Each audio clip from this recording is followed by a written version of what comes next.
Ada enjoys a very unique and valuable natural resource, a source of pure spring water from the Arbuckle-Simpson Aquifer. With public demand for quality, potable water on the rise and supply regulations tightening, the City of Ada is doing all it can to make sure future generations in this community can enjoy this pristine source for generations to come.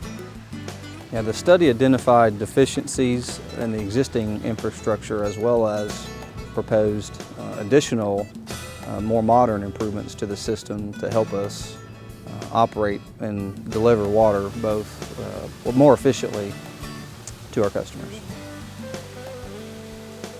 In my opinion, the improvements are necessary and vital for the long-term sustainability of Ada.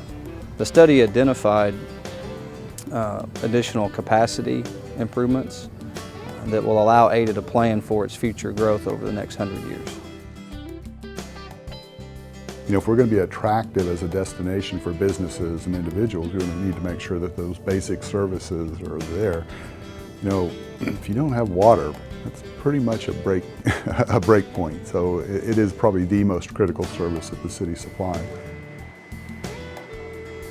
Water is the lifeblood of any community, and without it, a community will dry up.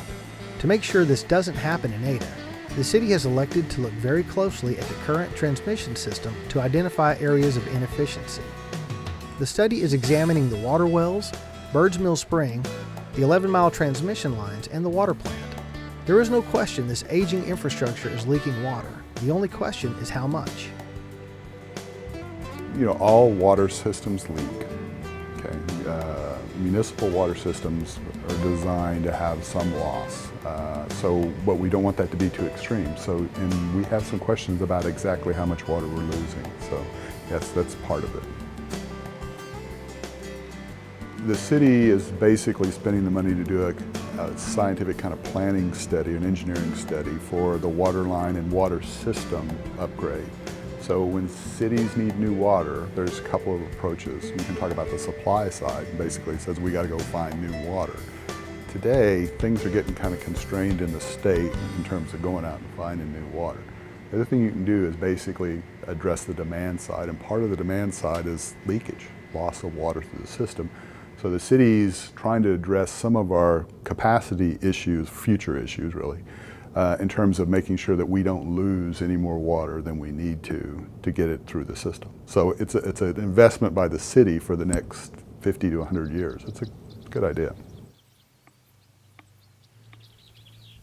This engineering study, funded by the Penny for Our City sales tax, is the first step to securing the city's long-term water supply.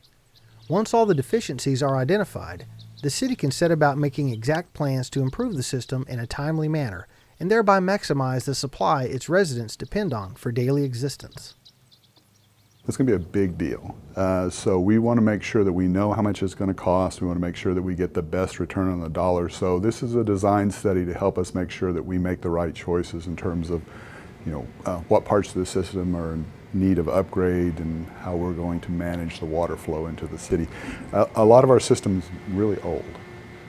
We don't have good telemetry. In other words, we don't even know exactly how much water is coming down the pipe sometimes. So how much is coming down, how much we're losing, how much we can store, how much we can treat, those are all kind of critical issues in terms of making planning decisions for the future.